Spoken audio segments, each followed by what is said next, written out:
the phrasal verb that I couldn't understand for a long time, but figure out today. Hey everyone, how are you doing? In this video, I'm gonna share some phrasal verbs and idioms that I've discovered today. So if you're interested about this topic, stay with me. There is a huge list of vocabulary words that I am familiar with, but I can't activate those words. The reason is I was not intentional to use them.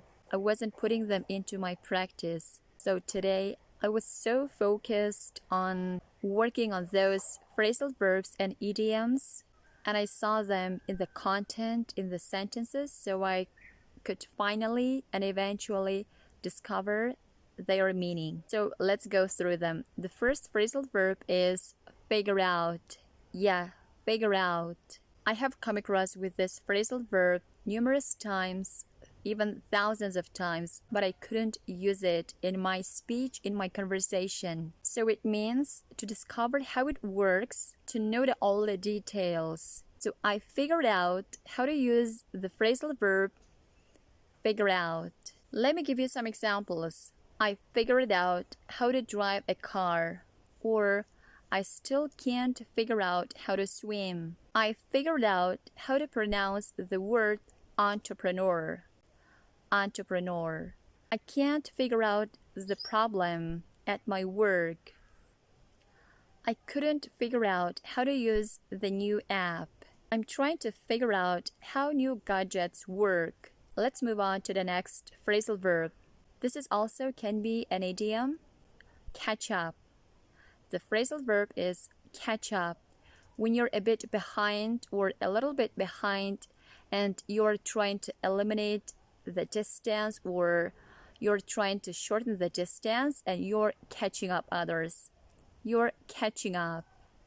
Every now and then we avoid overusing the word and we use alternatives of a word or a phrasal verb. However, it is good when you want the word or a phrasal verb to stick to your mind and you work on it every day for many days, or you use spaced repetition. Actually, spaced repetition or the best approach to activate your vocabulary when you are focused on this new word or a phrasal verb for a week, at least for a week, you start noticing that it's easy for you to use this phrase in your speech. I'm also about to share 2 new words to pay attention their stress.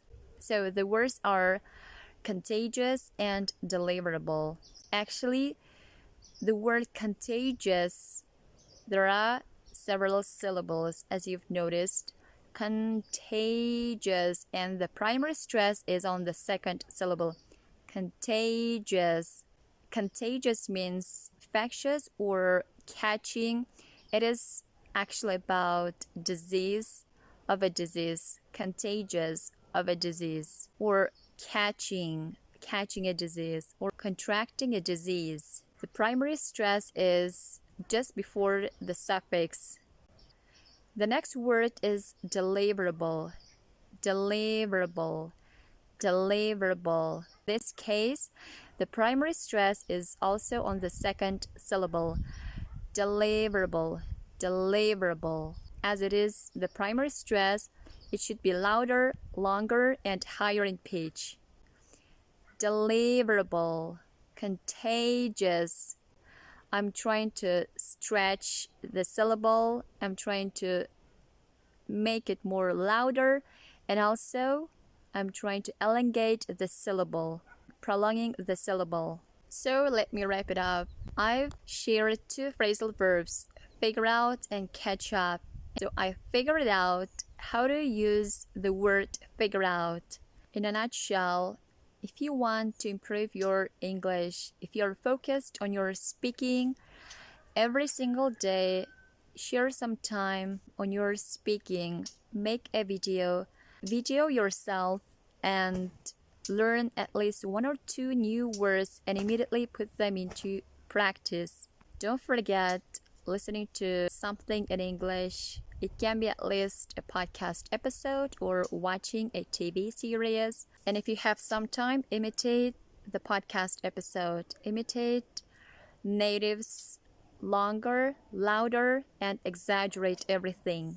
So that is it for today. If you haven't subscribed to the channel, hit the button subscribe and see you in the next video.